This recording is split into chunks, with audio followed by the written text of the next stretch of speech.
Assalamu alaikum wa rahmatullahi wa barakatuhu. Ngaren ndendinen dendagal ko jangunden ko alluwal gotal balloma raftoma yawa ay ko ni alluwal ngal wayi joni mbaɗen feere ngal yaaja mbawon yiide ko watte hen ko lawol gotol ay ɗo allif ay ba jorɗo ay ta jorɗo ay hon endu ay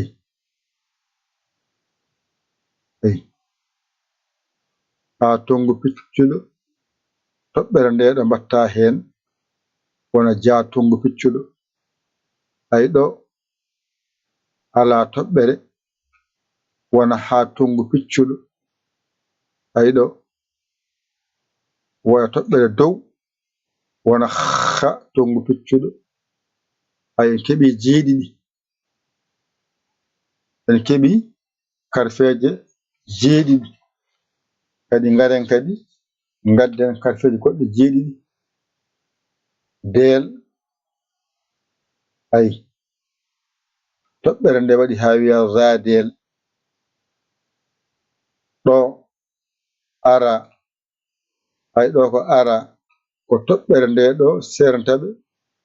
mbiya zayyin ay ɗo mbiya sinar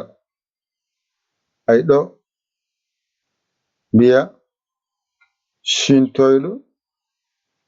piccuɗo ay ɗo ha ɗo ɗo mbaɗani on piccuɗo saredu piccuɗo on saha kadi garta ɗo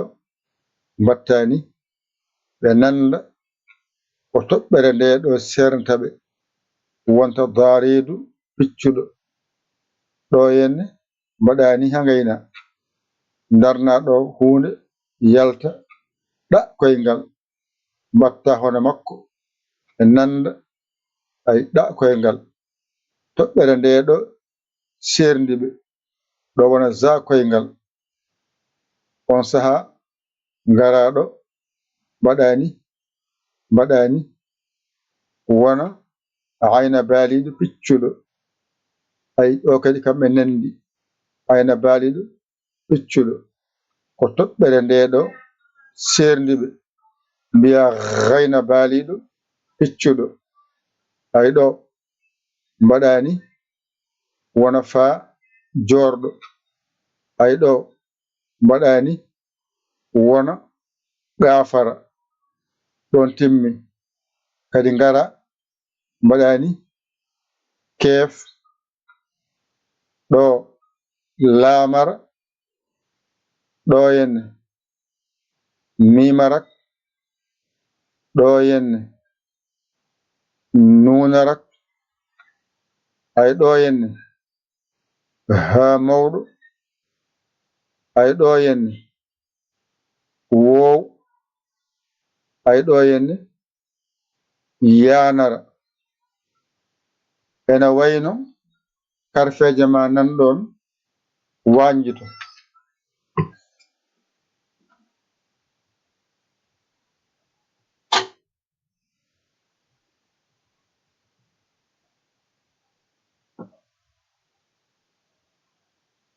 ɗo joni ena wayno ha alluwal ma nanɗon joni noon mbaɗen dani yenne ay mbaɗen dani yenne ay joni allif ba jorɗo ta jorɗo ay sun endu ja tongu piccuɗo ha tongu piccuɗo ha tongu piccuɗo del radel ara zayyin sinara sin shintoyɗo piccuɗo soridu piccuɗo ay ɗo ɓe nandi toɓɓere nde mbatta hen wonto daridu piccuɗo ɗa koyngal ɓe nandi toɓɓere nde sernda ɓe za koyngal ayna baaliɗo piccuɗo ayna baaliɗo piccuɗo ɓe nandi toɓɓere nde ɗo sernta ɓe toɓɓere nde mbatta e dow hen sernda ɓe wona gayna baaliɗo piccuɗo ɗo woni fa jorɗo ɗo woni qa fara ɗo woni keef ɗo woni laamara mimarak nunarak he mawɗo wow yanara karfeje ɗeɗo tan jangete to ɗiggi andu hankadi jangde ma yawat kono sa jangiɗe a wawani ɗeɗo karfeje kala ko jiɗɗa windude andu a dañataka ɗe winda ko ma jangaɗe mbawaɗe on saha ko bindata ko newanoma ay ɗo henne karfeje jeeɗiɗi goni ɗon ɗone karfeje jeeɗiɗi ay goni ɗo henne ay ɗone karfeje jeeɗiɗi nana dow e less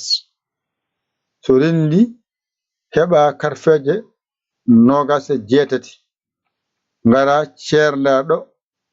mbaɗani ay mbaɗa ndani henne ay